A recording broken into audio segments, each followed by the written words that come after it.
একটা গুরুত্বপূর্ণ প্রশ্ন নিয়ে আলোচনা করে দিই। এই প্রশ্নটা প্রায় স্কুলে p = i এর জায়গায় কথা হচ্ছে p / মানে কি লিখে দেয় p = স্কয়ার। এই প্রত্যেকটা জিনিস সম্পর্কে আমরা জানি। অ্যাকোয়ার্ড তড়িৎ ক্ষমতা সম্পন্ন কোন বৈদ্যুতিক যন্ত্র 1 ঘন্টা চললে যে পরিমাণ শক্তি ব্যয় করে তাকে ওয়াট বলে। তাহলে কি না অ্যাকোয়ার্ড কি সম্পন্ন। আজকে আমরা সাধারণত জুলের সূত্র নিয়ে আলোচনা করব এবং তড়িৎ ক্ষমতা বলে যে পার্টটা রয়েছে সেটা নিয়ে আলোচনা করব। তো চলো আজকের ভিডিওটা শুরু করা যাক। তো প্রথমে যেটা বললাম সেটা হচ্ছে জুলের সূত্র। জুলের সূত্র কি রিলেটেড জুলের সূত্র না তড়িৎ প্রবাহে তাপীয় ফল রিলেটেড। আগে আমি পুরিয়ে দিই তারপর লিখবে তোমরা সব। বোঝা গেল? তড়িৎ প্রবাহে তাপীয় ফল রিলেটেড হচ্ছে জুলের সূত্র। তো দু তিনটে জিনিস আগে মনে রাখতে হবে, বা মনে না রাখলেও জাস্ট বলছি শোনো। এটা হচ্ছে আগে আমরা একটা সার্কিট দিই। এই হচ্ছে একটা সার্কিট। এটা তাহলে কি হবে? উচ্চ না নিম্ন? উচ্চ বিভব। এটা নিম্ন বিভব। আর এই জিনিসটাই কি বলে? রোধ। আচ্ছা, তাহলে কারেন্ট কোনখান থেকে যাবে? উচ্চ বিভব থেকে নিম্ন বিভবের দিকে যাবে। এরকম ভাবে নিম্ন বিভবের দিকে যেতে থাকবে। আর রোধকে কি দিয়ে লেখা হয়? রোধকে আর দিয়ে লেখা হয়। এবার এই আরটা কি করে না, এই যে আই এর যে ফ্লোটাকে সেটাকে বাধা করে, মানে যেতে দেবে না, ও আটকে রাখতে চায়। বোঝা গেল? এই যে আই এর যে ফ্লোটা ও যেতে দেয় না, ও আটকে রাখতে চায়। তার মানে কি হচ্ছে, এই আরটা আই এর জীবনে তাহলে কি ফল নয়, স্মুথ ভাবে যেতে দিচ্ছে না। তাহলে আরটা হলো, এটা আগেও বলেছি আমি, আরটা হলো আই এর জীবনে ফল নয়। ঠিক আছে, এবার তাহলে কি হচ্ছে, এর তো ইচ্ছার বিরুদ্ধে, মানে আর তো বলছে যে না আমি যেতে দেবো না, কিন্তু আই বলছে আমি যাবো, বলেছি আমরা যাবোই। তাহলে কি হবে? ইচ্ছার বিরুদ্ধে যাচ্ছে তো, ইচ্ছার বিরুদ্ধে যেতে চাইছে, তাই জন্য কি হবে? একটা গরম পরিস্থিতি তৈরি হবে। বলবো আমি এক দেবো, মানে গরম পরিস্থিতি তৈরি হলো, তার মানে কি তাপ তৈরি হবে, একটা তাপের ব্যাপার চলে আসছে। তাই জন্য কি হচ্ছে না তাপ বা এইচ এর সৃষ্টি হবে, তাপ বা এইচ এর সৃষ্টি হবে। এবং এই যে জুল নামক যে বিজ্ঞানীটা ছিলেন, উনি প্রথমে এটাকে লক্ষ্য করেছিলেন এবং এইচ এর কয়েকটা নির্ভরশীলতা সম্বন্ধে বলেছেন। এই যে এইচ যেটা রয়েছে বা হিট যেটা উৎপন্ন হচ্ছে, এই হিটটা দু তিনটে জিনিসের উপর নির্ভর করে। এক হচ্ছে বর্তনীর কি কি জিনিসের উপর নির্ভর করে, এটা হচ্ছে বর্তনীর রোধ আর আই এর উপর নির্ভর করে, মানে হচ্ছে কারেন্টের ফ্লো আর রোধের উপর নির্ভর করে। আর এক্সট্রা হবে কার উপর নির্ভর করে না টাইম, মানে সময়ের উপর নির্ভর করে। এবার কিভাবে নির্ভর করে সেটাই আমরা দেখব। আচ্ছা, ফার্স্টে আমরা দেখছি হচ্ছে একটা এঁকে নেবো এরকম সার্কিট। না, এটা হচ্ছে উচ্চ বিভব, এটা হচ্ছে নিম্ন বিভব। এখান থেকে আই পরিমাণ কারেন্ট যাবে, এটা। আচ্ছা, প্রথম যদি আমরা যেটা করব সেটা হচ্ছে এইচ এর সাথে টি এর সম্পর্ক। এইচ ও টি এর মধ্যে ভালোবাসার সম্পর্ক, নাকি এইচ ও টি এর মধ্যে সম্পর্ক। যদি আমরা আইটাকে মানে তড়িৎ প্রবাহ আর আরটা মানে রোধটাকে যদি ফিক্স করে দিই, তাহলে এইচ ও টি এর মধ্যে কি সম্পর্ক আছে জানিস? এইচ ও টি এর মধ্যে সমানুপাতিক সম্পর্ক।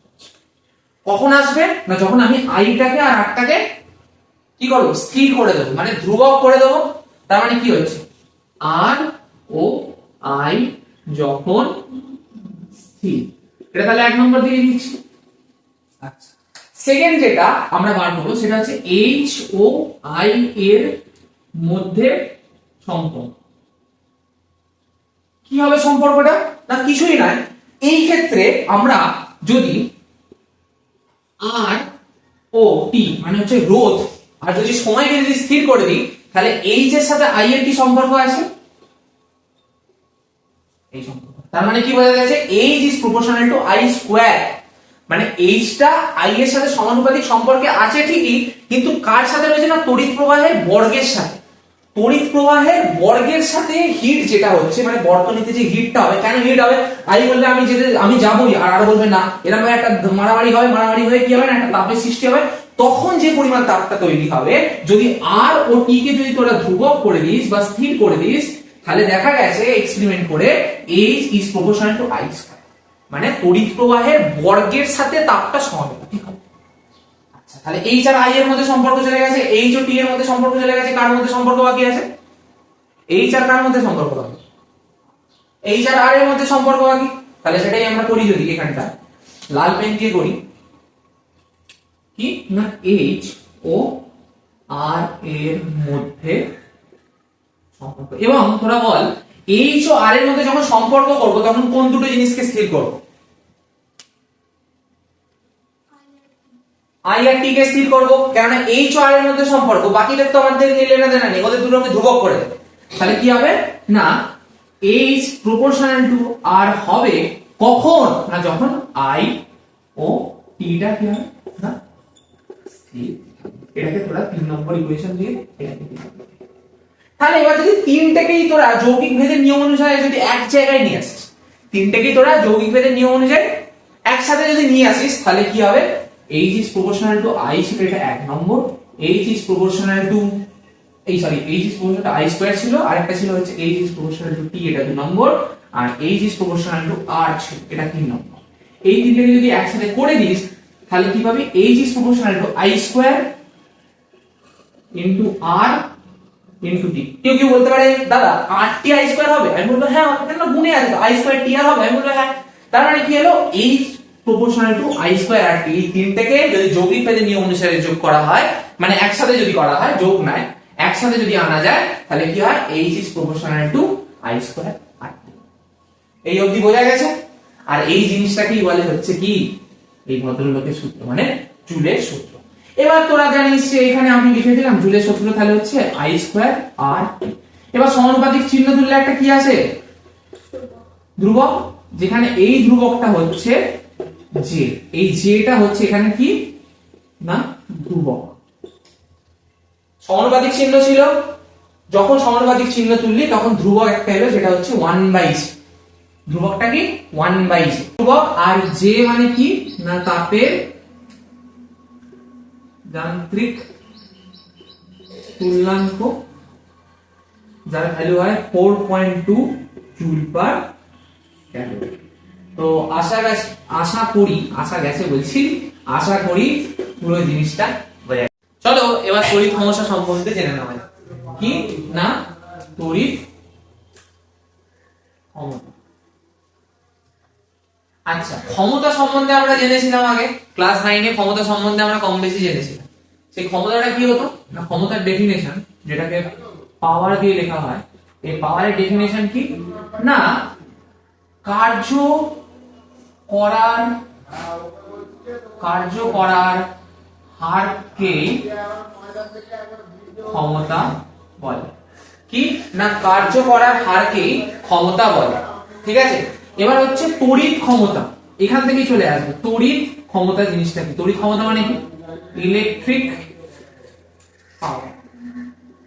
আগে ডেফিনেশনটা থেকেই হবে, বলছে ক্ষমতা মানে কি না কার্য করার হারকেই ক্ষমতা বলে, তাই জন্যই তো হতো P = W/T, P = W/T। এবার কি জানতে চেয়েছে তড়িৎ ক্ষমতা, তো তাই জন্য লিখে দাও বৈদ্যুতিক কার্য করার ক্ষমতাকে কি বলে, বৈদ্যুতিক কার্য করার ক্ষমতাকে তড়িৎ ক্ষমতা বলে, শুধু P = W/T, ঠিক আছে। আচ্ছা এবার এইখান থেকে অনেক কিছু আসবে, এই সূত্রটা থেকে না অনেক কিছু আসবে। আচ্ছা তার আগে ক্ষমতার ইউনিটটা বলে দিই শুনেন। তড়িৎ ক্ষমতার ইউনিট যেটা হয় এসআই তে, সেটা কি হয় জানিস, সেটা হচ্ছে যে ওয়াট, সেটা হচ্ছে ওয়াট, ঠিক আছে। এবার P = কি হয় W/T হয়। আচ্ছা আমরা কি জানি V = W/Q হয়, তাহলে লেখা যায় W = VQ। তাহলে যদি বসিয়ে দিই এখানে তাহলে V মানে P কি হবে W জায়গায় বসিয়ে দে VQ/T লেখা যায়। আচ্ছা আরেকটা জিনিস করা যায়, Q = কি লেখা যায় NE, তাহলে P কি লেখা যাবে VNE/T। আচ্ছা Q কি লেখা যায় IT, তাহলে কি লেখা যায় P VIT/T লেখা যায়। এই টিটা আর এই টিটা কেটে গেল, এই টিটা আর টিটা কেটে গেল, তাহলে কি হলো P কি লেখা যায় P VI। আচ্ছা ওহমের সূত্রতে কি পড়েছিলাম V হয় IR, তাহলে কি লেখা যায় পাওয়ারের জায়গায় V এর জায়গায় আমরা বসাচ্ছি হচ্ছে IR × I। তার মানে টি ইকুয়াল টু লিখে আই স্কয়ার। আচ্ছা ওহমের সূত্রতে কি আমরা পড়েছিলাম আই ইকুয়াল টু হয় ভি বাই আর। তাহলে যদি এখানে যদি এই টি ইকুয়াল টু যেটা ছিল ভি আই এর জায়গায় এইখানটায় যদি আমরা আই ইকুয়াল টু যদি ভি বাই আর বসাই এই জায়গাটায় নেব, তাহলে কি হবে টি ইকুয়াল টু আই এর জায়গায় বসাবো হচ্ছে ভি বাই আর, তাহলে কি লিখে যায় T equal to V square by R. এই প্রত্যেকটা জিনিস অঙ্কতে এবার কাজে লাগবে, এই প্রত্যেকটা জিনিস হ্যাঁ হ্যাঁ এই প্রত্যেকটা জিনিস অঙ্কতে কাজে লাগবে। তার মধ্যে গুরুত্বপূর্ণ কোনটা, এইটা একটা গুরুত্বপূর্ণ, এইটা একটা গুরুত্বপূর্ণ জিনিস, আর যেটা গুরুত্বপূর্ণ সেটা হচ্ছে আর তেমন গুরুত্বপূর্ণ নয় এই দুটো জানলে, আর একটা এইটা P equal to V I. এই তিনটে সূত্র খুব খুব গুরুত্বপূর্ণ, তো আগে এটা নোট করে নাও। এককগুলো সম্বন্ধে জেনে নেওয়া যাক। কার একক না তড়িৎ ক্ষমতার একক। হ্যাঁ ঠিক আছে, সব তড়িৎ ক্ষমতার একক। আগে অনেকগুলো ফর্মুলা বললাম, ওখানে সাইডে বলেছিলাম হালকা করে এককটা, তা অনেকগুলো ফর্মুলা বললাম, তার একবার করে বলে দিচ্ছি। তড়িৎ ক্ষমতা সাধারণত আমরা দুটো একক বলি, একটা হচ্ছে এসআই তে ব্যবহারিক একক, একটা হচ্ছে এসআই তে ব্যবহারিক একক, আর একটা হচ্ছে কিছু হচ্ছে বড় একক, যেমন হচ্ছে কিলোওয়াট, একটা হচ্ছে মেগাওয়াট, আর একটা হচ্ছে গিগাওয়াট। এই সম্বন্ধে জানো, এগুলো হচ্ছে বড় একক, ঠিক আছে। আর এগুলো হচ্ছে এসআই তে হচ্ছে ব্যবহারিক একক। এসআই তে ব্যবহারিক একক কি হয় না, এসআই তে ব্যবহারিক একক যেটা হয় সেটা হচ্ছে ওয়াট। এসআই তে ব্যবহারিক একক যেটা হয় সেটা হচ্ছে ওয়াট। আর বড় যে এককগুলো সেগুলো হচ্ছে একটা হচ্ছে কিলোওয়াট, একটা হচ্ছে মেগাওয়াট, আর একটা হচ্ছে গিগাওয়াট। এবার 1 কিলোওয়াট মানে কত ওয়াট, 1 মেগাওয়াট সমান কত ওয়াট, আর 1 গিগাওয়াট সমান কত ওয়াট সেটা আমাদের জানতে হবে। 1 কিলোওয়াট সমান হচ্ছে 10 কিউ ওয়াট, তেমন 1 মেগাওয়াট সমান হচ্ছে 10 to the power 6 watt, 1 gigawatt সমান হচ্ছে 10 টু দি পাওয়ার 9 ওয়াট। তো এই তিনটা মনে রাখতে হবে, এটা দেখে নাও। 1 কিলোওয়াট সমান হচ্ছে 10 কিউ ওয়াট, 1 মেগাওয়াট সমান হচ্ছে 10 টু দি পাওয়ার 6 ওয়াট, আর 1 গিগাওয়াট মানে হচ্ছে 10 টু দি পাওয়ার 9। ঠিক আছে। আর দুটো জিনিস আমাদের করতে হয়, সেটা হচ্ছে একটা হচ্ছে ওয়াট ঘন্টা জিনিসটা কি, একটা জিনিস বলবো হচ্ছে ওয়াট ঘন্টা, আর একটা বলবো হচ্ছে কিলোওয়াট ঘন্টা।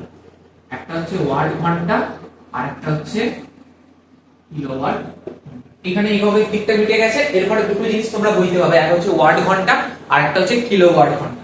ওয়াট ঘন্টা ইকুয়াল টু বুঝতেই পারছো 1 ওয়াট ইনটু 1 আওয়ার বোঝাচ্ছে, আর এইখানে মানে কি বোঝাচ্ছে কিলোওয়াট মানে 1 কিলোওয়াট ইনটু 1 আওয়ার বোঝাচ্ছে। এখানে হচ্ছে ওয়াট ঘন্টা, এখানে হচ্ছে কিলোওয়াট ঘন্টা। এই দুটো তোমরা ডেফিনেশন করতে হয়। ডেফিনেশনটা কি তোমরা মুখস্থ করো, কিন্তু মুখস্থ করার কোনো দরকার নেই, জাস্ট এরকম ভাবে দেখে নাও। 1 ওয়াট, এটা এবার এই 1 ওয়াটটা কি না, 1 ওয়াটটা হচ্ছে দাদা ক্ষমতার একক। আমি বলবো কিসের ক্ষমতার একক না, তোমরা বলবে তড়িৎ ক্ষমতার একক। তোমরা বলবে এটা তো দাদা ওয়াট যেটা হয় না সেটা হচ্ছে তড়িৎ ক্ষমতার একক, তড়িৎ ক্ষমতার একক। তাহলে 1 ওয়াট তড়িৎ ক্ষমতা সম্পন্ন কোন 1 ওয়াট তড়িৎ ক্ষমতা সম্পন্ন কোন বৈদ্যুতিক যন্ত্র 1 ঘন্টা চললে যে পরিমাণ শক্তি ব্যয়িত করে তাকে ওয়াট ঘন্টা। তাহলে কি না 1 ওয়াট কি সম্পন্ন, তড়িৎ ক্ষমতা সম্পন্ন কোন বৈদ্যুতিক যন্ত্র কতক্ষণ 1 ঘন্টা চললে যে পরিমাণ তড়িৎ শক্তি কি করে ব্যয় করে তাকে ওয়াট ঘন্টা। আর কিলোওয়াট ঘন্টা তাহলে কি আসবে 1 কিলোওয়াট, 1 কিলোওয়াট তড়িৎ ক্ষমতা সম্পন্ন কোন বৈদ্যুতিক যন্ত্র 1 ঘন্টা চললে যে পরিমাণ শক্তি তড়িৎ শক্তি ব্যয়িত হয় তাকে কি বলবো কিলোওয়াট, তাকে কি বলবো কিলোওয়াট ঘন্টা। তাহলে আশা করি ওয়াট ঘন্টার ডেফিনেশনটা আর কিলোওয়াট ঘন্টার ডেফিনেশনটা তোমরাও লিখতে পারবে আর তোমরাও লিখবে। বলছে কোন বাতির গায়ে 220 ভোল্ট 100 ওয়াট লেখা থাকলে এর অর্থ কি। আরেকবার বলছি, কোন বাতির গায়ে যখন তোরা বাতি কিনতে, মানে একটা ধর তোরা একটা বাল্ব কিনতে গেছিস, দেখছিস বাল্বের গায়ে লেখা আছে 220 ভোল্ট 100 ওয়াট, এই কথাটার অর্থ কি এটাই জানতে চাচ্ছি।